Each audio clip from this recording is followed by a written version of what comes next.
وأحسن منك لم تر قط عيني وأجمل منك لم تلد النساء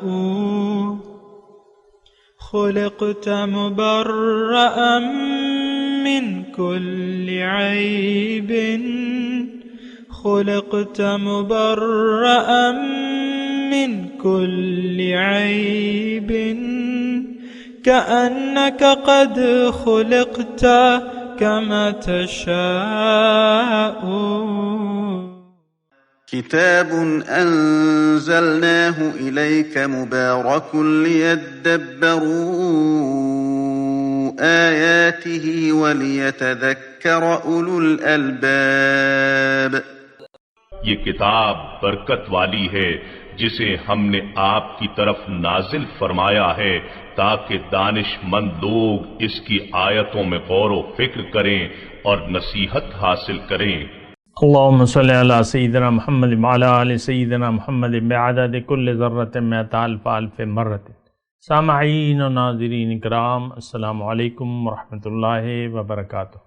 سامعین اکرام، سورہ اعراف آیت نمبر 205 اور 206، درس نمبر 739. آج کا موضوع، کیا ہمارا شمار متکبرین کی ٹولی میں تو نہیں؟ اس کے ساتھ آج کے درس کا آغاز کرتے ہیں. سب سے پہلے گزشتہ سبق کا اعادہ ہوگا. اعوذ باللہ من الشیطان الرجیم. پناہ مانگتا ہوں میں اللہ کی شیطان مردود سے. بسم اللہ الرحمن الرحیم. شروع اللہ کے نام سے جو بڑا مہربان نہایت رحم والا ہے. وَإِذَا قُرِئَ الْقُرْآنُ فَاسْتَمِعُوا لَهُ وَأَنصِتُوا لَعَلَّكُمْ تُرْحَمُونَ. اور جب قرآن پڑھا جائے تو توجہ سے سنا کرو اور خاموش رہا کرو تاکہ تم پر رحم کیا جائے. سامعین کرام، سورہ اعراف آیت نمبر 205. وَاذْكُرْ رَبَّكَ فِي نَفْسِكَ تَضَرُّعًا وَخِیفَةً، اور اپنے رب کو یاد کرو اپنے جی میں، اپنے دل میں، تضرعاً عاجزی کرتے ہوئے، وخیفتاً اور ڈرتے ہوئے، ودون الجہر اور ہلکی آواز کی نسبت، ہلکی زبان سے بھی ہلکی آواز کے ساتھ، من القول بالغدو والآصال، صبح اور شام یاد کیا کرو. ولا تکن من الغافلین، اور ان لوگوں میں سے نہ ہو جاؤ جو غافل ہیں. سامعین کرام، اس آیت کو ہم سمجھنے کی کوشش کر رہے تھے. دیکھیں، ذکر کا تذکرہ ہے کہ اپنے رب کو یاد کرو، لیکن آج ہم یعنی آج کے معاشرے میں ہم نے ذکر الہی کو محدود کر لیا ہے اور محض چند اوقات تک اللہ کے ذکر کو ہی ہم اللہ کی یاد قرار دیتے ہیں. حقیقت میں مسئلہ یہ نہیں ہے. یعنی یہ صرف یہ ذکر نہیں ہے. میں یہ نہیں کہہ رہا کہ وہ ذکر نہیں ہے، میں کہہ رہا ہوں صرف یہی ذکر نہیں ہے جو ہم تسبیح پہ یا اس طرح مختلف اوقات میں کرتے ہیں نا. اصل میں تو دیکھیں، اس ذکر کا جو معنی ہے وہ اس آیت میں ہی واضح ہے. غافل اور ذاکر، یہ دو متضاد صفات ہیں سامنے کرام. وَلَا تَكُن مِّنَ الْغَافِلِينَ، اللہ تعالیٰ فرما رہے ہیں تم غافلوں سے نہ ہو. دیکھیں، اللہ نے انسان کو جس مقصد کے لیے پیدا کیا ہے، اگر وہ دنیا میں آ کے وہ مقصد حیات بھلا دے تو یہ غافلوں میں سے ہو جائے گا. سیدھی سی بات ہے سامنے کرام. اس میں زیادہ اتنی وضاحت اور تفسیروں کی ضرورت ہی نہیں ہے. انسان یا غافل ہے یا ذاکر ہے، یہی جملہ. اس کو میں تھوڑا سا مزید وضاحت کر دوں اس کی، کہ انسان دنیا میں آ کے یا تو اپنے مقصد حیات کو پورا کرنے میں جٹا ہوا ہے، یعنی واصل بالحق ہونے کے لیے اللہ کے راستے پر رسول کے طریقے کے مطابق زندگی گزار رہا ہے، یا اگر ایسا نہیں ہے تو پھر یہ اپنے مقصد حیات سے غافل ہے، اپنے اللہ سے غافل ہے، اپنے رسول کے اسوہ حسنہ سے بھی غافل ہے۔ وَلَا تَكُن مِّنَ الْغَافِلِينَ۔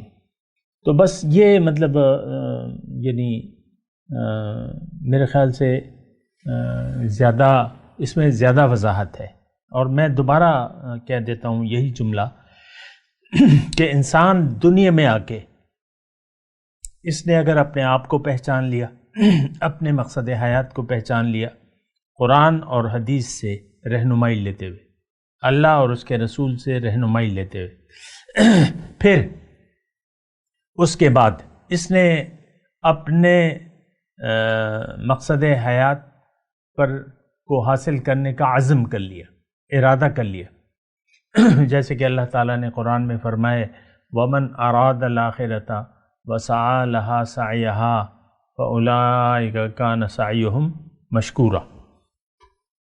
دو لوگ ہیں جو میں نے ابھی آیت پڑھی نا، میرے خیال سے میں وہ مکمل آیت پڑھ دوں تو میرے خیال سے زیادہ بہتر ہوگا۔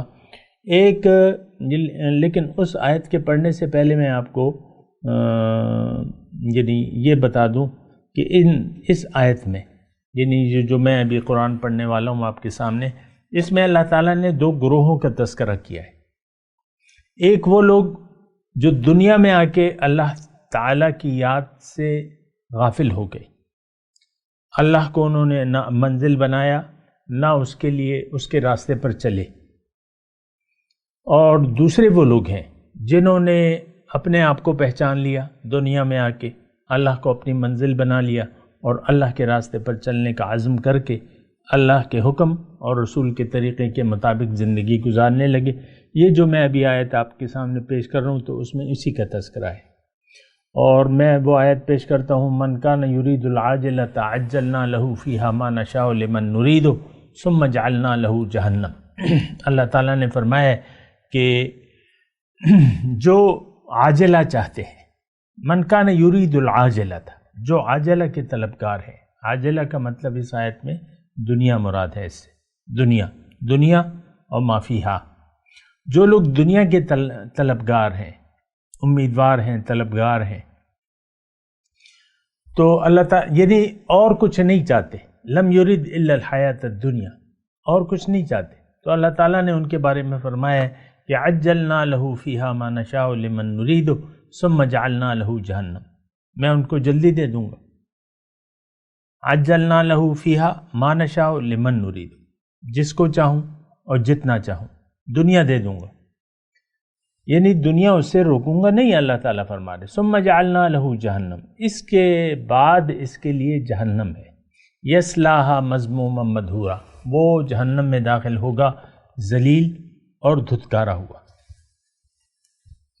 ومن کان یرید الآخرۃ ومن اراد الآخرۃ، اور جس نے ارادہ کر لیا آخرت کا، یعنی اپنے مقصد حیات، یعنی ہم تو سب آخرت میں کامیابی کے لیے آئے ہیں، اللہ تعالیٰ نے ہمیں آخرت کی کامیابی کے لیے پیدا فرمایا ہے، ہماری روح کو دنیا میں اس لیے بھجوایا ہے کہ دنیا کے امتحان میں ہم کامیاب ہو کر آخرت میں پاس ہو جائیں، کامیاب ہو جائیں، اور ہمیں اللہ تعالیٰ وہ انعام دے دے جس کا اس نے ہم سے دنیا میں وعدہ کیا ہے۔ تو من کانا ومن اراد الآخرۃ وسعى لها سعيها، اور پھر اس کے لیے اس کے مطابق کوشش بھی کی، فَأُولَٰئِكَ كَانَ سَعْيُهُمْ مَشْكُورًا، پھر یہ لوگ ہیں ان کی کوشش جو ہے اللہ تعالیٰ ان کی قدردانی کرے گا۔ وَأُولَٰئِكَ كَانَ سَعْيُهُمْ مَشْكُورًا، اللہ تعالیٰ پھر ان کی قدردانی کرے گا۔ تو بہرحال میں آپ کو یہی کر رہا ہوں کہ یہ 205 نمبر آیت کو اس کے صحیح مفہوم میں آپ سمجھیں۔ اس میں اللہ تعالیٰ دیکھیں صبح و شام ذکر کی ہدایت فرما رہے ہیں کہ تم صبح و شام میری یاد میں گزارو اور غافل میں سے نہ ہو جاؤ۔ سبحان اللہ، صبح و شام یعنی ہر وقت تم میری یاد میں رہو اور بات یہ ہے سامعین کرام کہ ہم جب بھی غافل ہوتے ہیں، جب ہم بلا دیتے ہیں اللہ کی یاد کو، تو ہمارا شمار پھر غافلوں میں سے ہونے لگتا ہے۔ یہ غفلت جو ہے یہ اچھی چیز نہیں ہے، اور افسوس سے میں یہ کہتا ہوں کہ ہم اس وقت جو امت ہے، جو فرد ہے، جو امت ہے، جو قوم ہے، یہ سب لوگ ہم غافل ہیں، اور غافلوں میں ہمارا شمار ہوتا ہے۔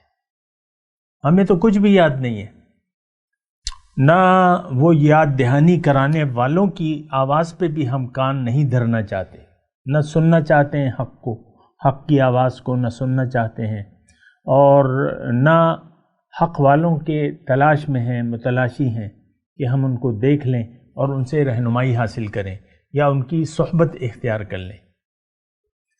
یعنی یہ تو دیکھیں اللہ تعالیٰ کا حکم ہے کہ یا ایھا الذین آمنوا اتقوا اللہ وکونوا مع الصادقین، اے ایمان والو اللہ کا تقوی اختیار کرو اور سچے لوگوں کو ڈھونڈ کے ان کے ساتھ ہو جاؤ، ان سے مل جاؤ، ان کی معیت اختیار کر لو، کونوا مع الصادقین۔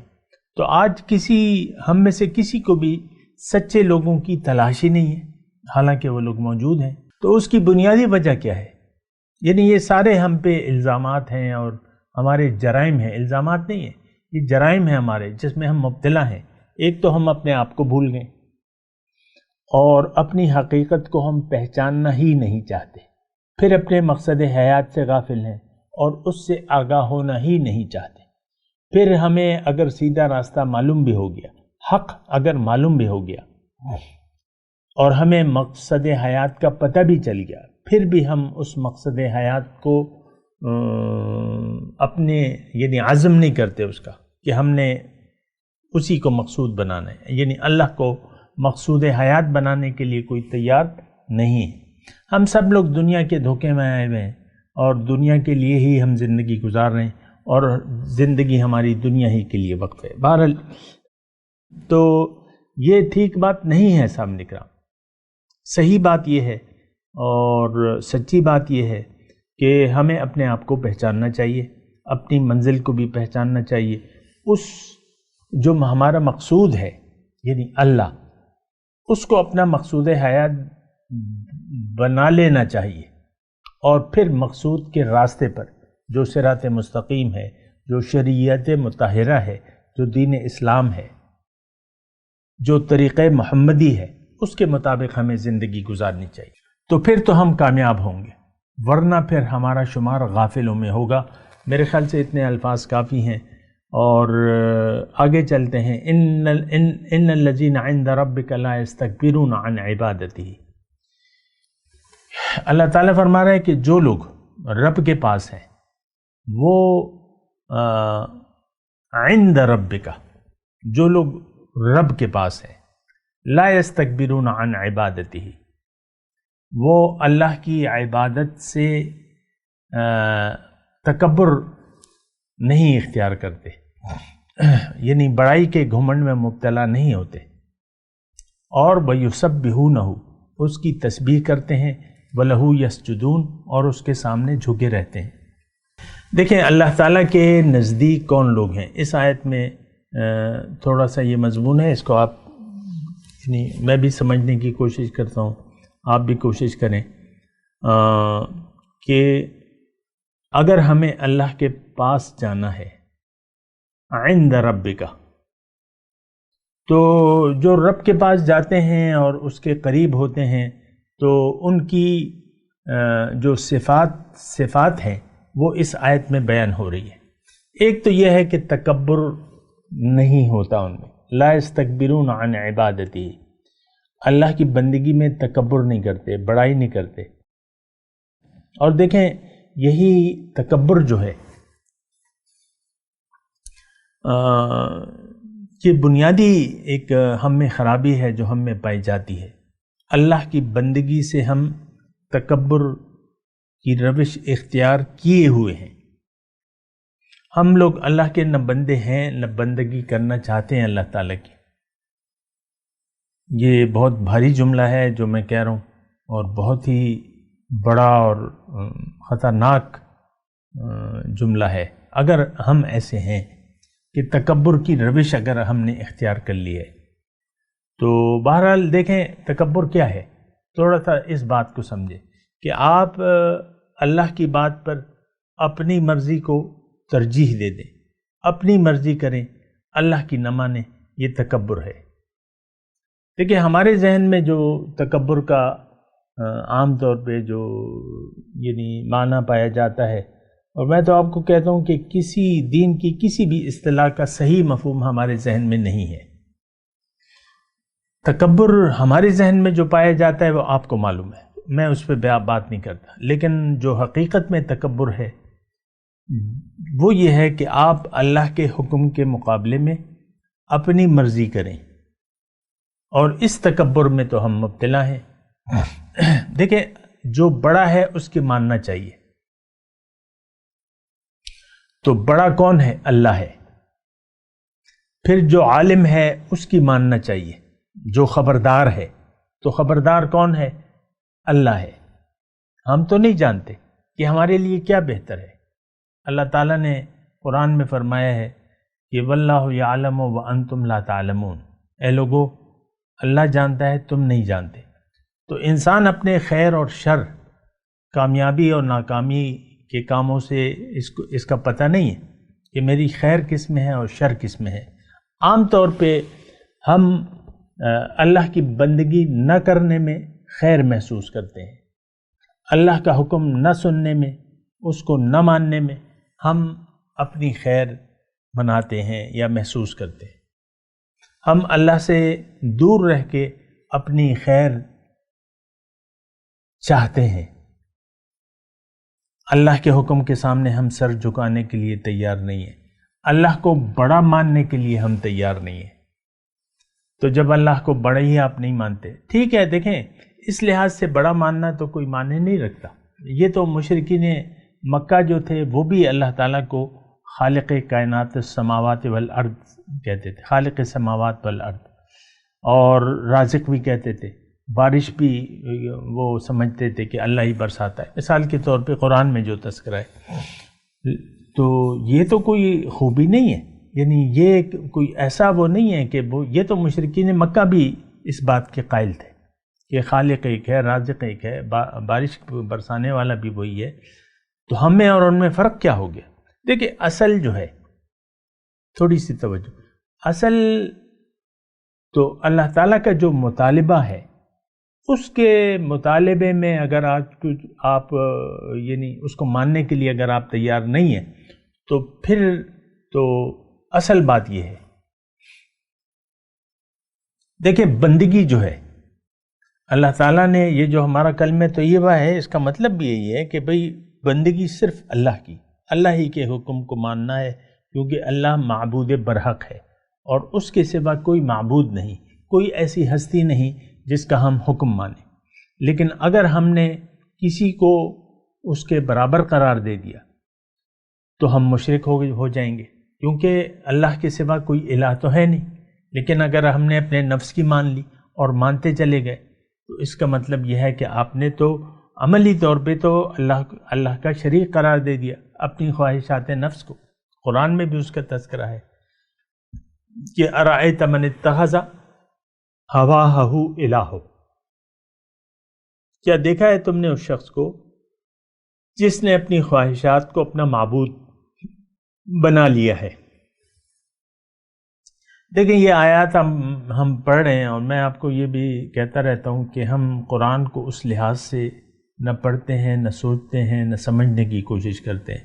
یہ سارا مضمون جو ہے اگر آپ دیکھیں تو بس یہ کتابوں میں بھی ایسی وضاحت مطلب ہوں گی، لیکن یہ ہے کہ عام طور پہ دیکھیں یہ اس سے ہم مراد لیتے ہیں کہ بھئی یہ تو مشرکین کے لیے ہے، اور یہ سارا مضمون آپ دیکھیں تو ہم یہ سمجھتے ہیں کہ یہ تو مشرکین کے لیے ہے، تو ایسی تو نہیں ہے. قرآن کی تو ہر آیت میں ہمارے لیے ہدایت ہے اور ہمارے لیے ایک سبق ہے. وَاذْكُرْ رَبَّكَ، یہ جو ہے يَسْتَكْبِرُونَ عَنْ عِبَادَتِهِ، کہ جو تکبر، مسئلہ تو ہمارا نمبر ایک مسئلہ تو یہی ہے کہ ہم اپنے آپ کو بڑا سمجھتے ہیں، اپنی خواہشات نفس کو بڑا سمجھتے ہیں، اور اللہ کی بندگی کرنے کے لیے ہم تیار نہیں ہیں، افراد کے حساب سے بھی، قوم کے حساب سے بھی، امت کے حساب سے۔ ہمارا مسئلہ تو یہی ہے سامنے کا، اللہ کے حکم کے سامنے ہم سر جھکانے کے لیے تیار نہیں ہیں۔ ان الذین عند ربک لا یستکبرون عن عبادتہ، وہ لوگ جو رب کے پاس ہے، یعنی میں نے آپ کو پہلے بتایا کہ یہ اگر آپ کو رب کے پاس جانا ہے اور رب کا قرب اگر آپ تلاش کر رہے تو یہ صفات آپ کو اپنانی ہوں گی۔ ایک اس میں نمبر 1 جو ہے کہ آپ اس کی بندگی میں عار نہیں سمجھیں گے، اور نہ عار سمجھیں گے اور نہ تکبر کی روش اختیار کریں گے، لیکن یہ ہم نے اختیار کر لی ہے سامنے کرام، ہم متکبر لوگ ہیں۔ اس بات کو تھوڑا سا آپ سمجھنے کی کوشش کریں۔ دیکھیں، شیطان نے اللہ کے وجود سے انکار نہیں کیا تھا، صرف ایک حکم تھا جو اس کی عقل کے پیمانے پر پورا نہیں اترتا تھا۔ جو حکم سجدہ تھا، اس کی جو عقل تھی، اس نے اپنی عقل میں اس کو تولا، حکم کو تولا۔ تو ایک بات یہ نوٹ کر لیں کہ احکامات کو تولا نہیں جاتا، اس پر عمل کیا جاتا ہے۔ اللہ کا جو حکم ہے اس پر عمل کیا جاتا ہے، بنا کسی دلیل کے، بنا سوچے سمجھے، بنا حکمت تلاش کیے۔ حکمت آپ کی سمجھ میں آ گئی تو ٹھیک ہے، ورنہ آپ کو حکم خوشی سے، رضا اور رغبت سے حکم کی تعمیل کرنا ہوگی۔ یہ ایک اصولی بات ہے جو میں نے آپ کو بتا دی۔ ان الذین عند ربک لا یستکبرون عن عبادتہ، وہ لوگ جو آپ کے رب سے اللہ کی بندگی سے تکبر اختیار کرتے ہیں۔ دوسری جگہ اللہ تعالیٰ نے یہی بات کی فرمائی ہے، ان الذین یستکبرون عن عبادتی سیدخلون جہنم داخرین، وہ لوگ جو میری عبادت سے وہ اختیار کرتے ہیں، تکبر کی روش اختیار کرتے ہیں، اور ان سب کو میں جہنم میں داخل کروں گا، ضرور ان کو جہنم میں داخل کروں گا۔ یہاں بھی وہی الفاظ ہیں، یہاں کیا ہے؟ لا یستکبرون عن عبادتی، جو آیت میں ابھی آپ کو پڑھ کے سنا رہا ہوں، ان الذین والذین یستکبرون عن عبادتی سیدخلون جہنم داخلین۔ تو یہ بہت ضروری بات ہے کہ ہم اس بات کو سمجھیں کہ تکبر کیا ہوتا ہے۔ اللہ کے حکم کے مقابلے میں اگر آپ نے اپنی مرضی چلانی شروع کر دی تو آپ کا شمار متکبرین میں سے ہوگا، یہ بات نوٹ کر لیں۔ آپ شیطان کی ٹولی میں شامل ہو جائیں گے، شیطان آپ کا ساتھی بن جائے گا، یہ بات ایک نوٹ کر لیں۔ وَيُسَبِّحُونَهُ، اور اس کی تسبیح کرتے رہتے ہیں۔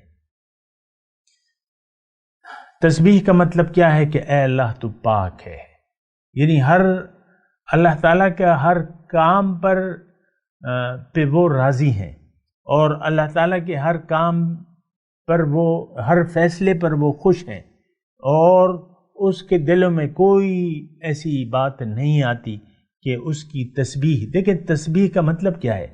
سبحان اللہ، اللہ تعالیٰ تو پاک ہے۔ اور یسبح للہ ما فی السماوات والارض، ہر چیز اللہ تعالیٰ کی تسبیح بیان کر رہی ہے، یعنی اللہ کے حکم کے تابع ہے۔ تو تسبیح اصل میں یہ ہوتی ہے، اگر عملی طور پہ دیکھیں تو ہم اللہ تعالیٰ کی تسبیح نہیں بیان کر رہے اور نہیں بیان کرنا چاہتے۔ ہمارے تو اللہ تعالیٰ کے ہر کام میں دخل ہے، ہم لوگ گستاخ ہیں اور اللہ کی شان میں بھی گستاخی کرتے رہتے ہیں۔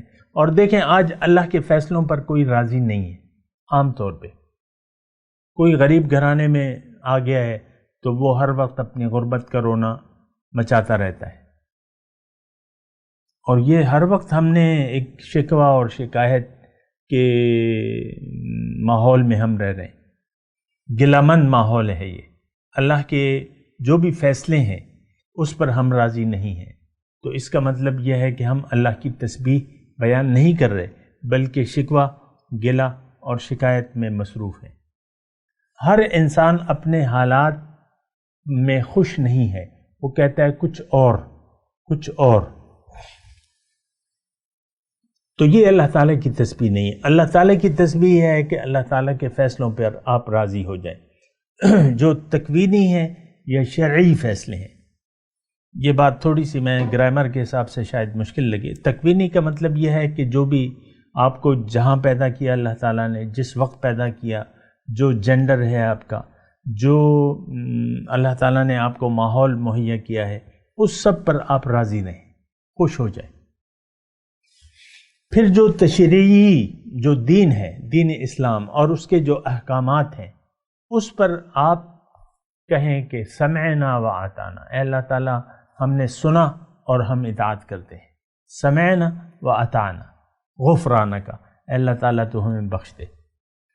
یہ دونوں کام ہم نہیں کر رہے، نہ اللہ تعالیٰ کے تکوینی فیصلوں پر، یعنی جو ہو چکا ہے اس پر ہم راضی ہیں۔ کوئی میت ہو جاتی ہے، بیٹا مر گیا، شوہر مر گیا، بیوی مر گئی، باپ مر گیا، آپ دیکھ لیں آپ کی کیا صورت ہو جاتی ہے۔ جو آپ کے قریبی لوگ ہوتے ہیں، ایک قسم سوگوار فضا ہوتی ہے، تو ہائے اللہ یہ کیا ہو گیا، یا اللہ یہ کیا ہو گیا۔ بھئی یہ اللہ کا فیصلہ ہے، قضاء و قدر پہ آپ کو یقین رکھنا چاہیے کہ جو فیصلہ ہے اللہ تعالیٰ کا وہ درست ہے۔ آپ دعا مانگیں، جو چلا گیا اس کے لیے دعائے مغفرت کریں، اور اپنے آپ کو تیار کریں کہ آپ بھی وہیں اس کے پاس جانے والے ہیں۔ تو یہ وَيُسَبِّحُونَهُ، یہ اللہ کی تسبیح دونوں طریقوں سے، تشریعی جو دین اسلام ہے، جو شریعت ہے، شریعت مطہرہ ہے، جو حضور صلی اللہ علیہ وسلم کی ہدایات ہیں اور ان کی سنت مبارکہ ہے، اس پر آپ راضی رہیں، اسی کو فالو کریں آپ۔ اور جو اس وقت حالات کار ہیں آپ کے، اس میں بھی آپ گلہ مند نہ ہوں، بلکہ ان حالات کے مطابق آپ استقامت اختیار کر لیں رب کی بندگی پر۔ وَلَهُ يَسْجُدُونَ، اور اس کے سامنے، اس کے حکم کے سامنے جھکے رہیں۔ تو اگر ایسا ہو تو پھر انشاءاللہ آپ کامیاب ہوں گے۔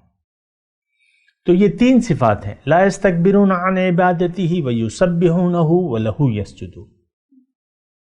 تو یہ تین صفات ہیں۔ اگر آپ رب کے دربار عالیہ میں پہنچنا چاہتے ہیں، اگر آپ اپنے نفس کو نفس مطمئنہ بنانا چاہتے ہیں کہ رب آپ کو بلا لے، یا ایتھا النفس المطمئنۃ ارجعی الی ربک راضیۃ مرضیہ، تو یہ تین صفات جو ہیں یہ اپنے اندر پیدا کریں۔ تو اللہ تعالیٰ کا میں شکر ادا کرتا ہوں کہ سورہ اعراف کے مضامین کو اس نے مجھے بیان کرنے، سمجھنے کی توفیق عطا فرمائی، اور آپ کا بھی شکریہ کہ آپ نے مجھے سنا۔ اور میں دعا کرتا ہوں اور کہ آئندہ جو صورت آنے والی ہے سورہ انفال، اس کو بھی اللہ تعالی ہمیں سمجھنے، مجھے سمجھنے اور بیان کرنے اور آپ کو سننے کی توفیق عطا فرمائے۔ سجدہ کر لیجئے گا، میں تلاوت کرتا ہوں، میرے ساتھ دہرائیے۔ اعوذ باللہ من الشیطان الرجیم، بسم اللہ الرحمن الرحیم۔ وَاذْكُرْ رَبَّكَ فِي نَفْسِكَ تَضَرُّعًا وَخِيفَةً وَدُونَ الْجَهْرِ مِنَ الْقَوْلِ بِالْغُدُوِّ وَالْآصَالِ وَلَا تَكُن مِّنَ الْغَافِلِينَ إِنَّ الَّذِينَ عِندَ رَبِّكَ لَا يَسْتَكْبِرُونَ عَنْ عِبَادَتِهِ وَيُسَبِّحُونَهُ وَلَهُ يَسْجُدُونَ۔ اب ان آیت کی تلاوت اور ترجمہ۔ اعوذ باللہ من الشیطان الرجیم۔ پناہ مانگتا ہوں میں اللہ کی شیطان مردود سے۔ بسم اللہ الرحمن الرحیم۔ شروع اللہ کے نام سے جو بڑا مہربان نہایت رحم والا ہے۔ واذکر ربک فی نفسک تضرعا وخیفة ودون الجہر من القول بالغدو والآصال ولا تکن من الغافلین۔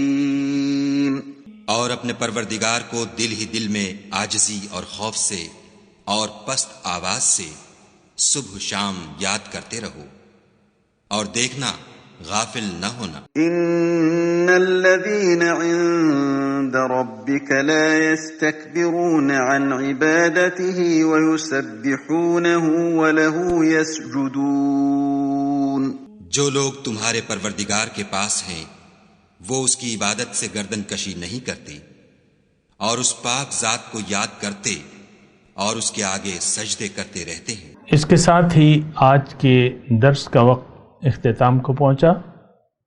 اگلے درس میں انشاءاللہ ملاقات ہوگی۔ وآخر دعوانا ان الحمد للہ رب العالمین۔ مولاي صل وسلم دائما ابدا على حبيبك خير الخلق كلهم۔